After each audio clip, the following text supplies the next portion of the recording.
Hi friends, ಸವಿ ರುಚಿಗೆ ಸ್ವಾಗತ. ಇವತ್ತು ರವೆ ಪಣಿಯಾರ ಮಾಡ್ತಾಯಿದ್ದೀನಿ. ಈಸಿಯಾಗಿರುತ್ತೆ, ತುಂಬ ಟೇಸ್ಟಾಗಿರುತ್ತೆ. ಸ್ವೀಟ್ ಮಾಡ್ತಾಯಿರೋದು ನಾನು. ಅರ್ಧ ಕಪ್ ರವೆ ತೊಗೊಂಡಿದ್ದೀನಿ, ಮೀಡಿಯಮ್ ರವೆ. ಅರ್ಧ ಕಪ್ಪು ಮೈದಾ ತೊಗೊಂಡಿದ್ದೀನಿ. ಇಷ್ಟು ಅಕ್ಕಿ ಅಷ್ಟೇ, ಮೂರೇ ಐಟಮು. ಸಕ್ಕರೆ ಒಂದು ಅರ್ಧ ಕಪ್ಪು, ಕಾಲು ಕಪ್ ಆದ್ರೂ ಸಾಕು. ಹಾಕಿ ಚೆನ್ನಾಗಿ ಮಿಕ್ಸ್, ಸ್ವಲ್ಪ ನೀರು ಹಾಕಿ, ಸ್ವಲ್ಪನೇ ನೀರು ಹಾಕಿ ಚೆನ್ನಾಗಿ ಮಿಕ್ಸ್ ಮಾಡಿ.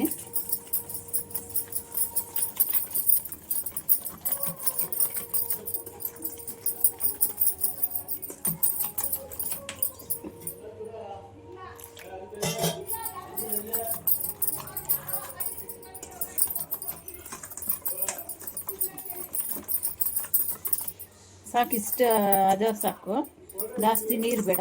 ಇದೊಂದು 10 ನಿಮಿಷ ರೆಸ್ಟ್ ಮಾಡೋಕ್ಕೆ ಬಿಡಬೇಕು. ಸಕ್ಕರೆ ಸ್ವಲ್ಪ ಕರಗಬೇಕಲ್ಲ, ಸ್ವಲ್ಪ ರೆಸ್ಟ್ ಮಾಡೋಕ್ಕೆ ಬಿಡಬೇಕು.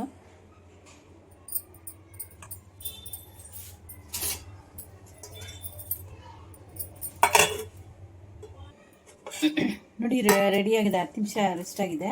ಇನ್ನೊಂದು ಚೂರು ನೀರು ಇದೆ, ಜಾಸ್ತಿ ಬೇಡ, ಒಂದಿಷ್ಟು ಸಾಕು. ಇಷ್ಟು ಹಾಕಿ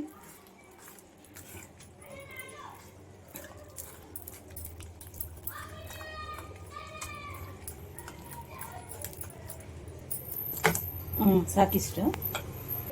ನೋಡಿ, ಎಣ್ಣೆ ಕಾದಿದೆ.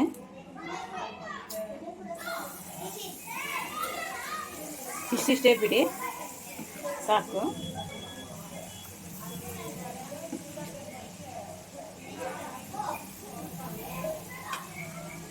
ಒಂದು 5 ನಿಮಿಷ ಆದಮೇಲೆ ತಿರುಗಿಸ್ಬೇಕು. ನೋಡಿ, ಎಷ್ಟು ಚೆನ್ನಾಗಿ ಬಂದಿದೆ. ಈಗ ತಿರುಗಿಸಾಕಬೇಕು. ತುಂಬ ರುಚಿಯಾಗಿರುತ್ತೆ.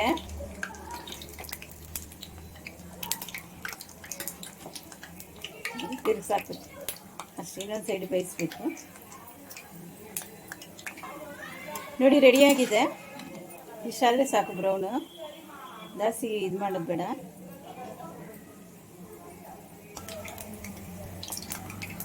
ನೋಡಿ, ರವೆ ಪಣಿಯಾರ ರೆಡಿಯಾಗಿದೆ. ತುಂಬ ರುಚಿಯಾಗಿರುತ್ತೆ. ನೋಡಿ, ಎಷ್ಟು ತಿನ್ನೋಕ್ಕೂ ಅಷ್ಟೇ ಟೇಸ್ಟಾಗಿರುತ್ತೆ. ಈಸಿಯಾಗೂ ಇದೆ, ಮಾಡ್ಕೊಬೋದು.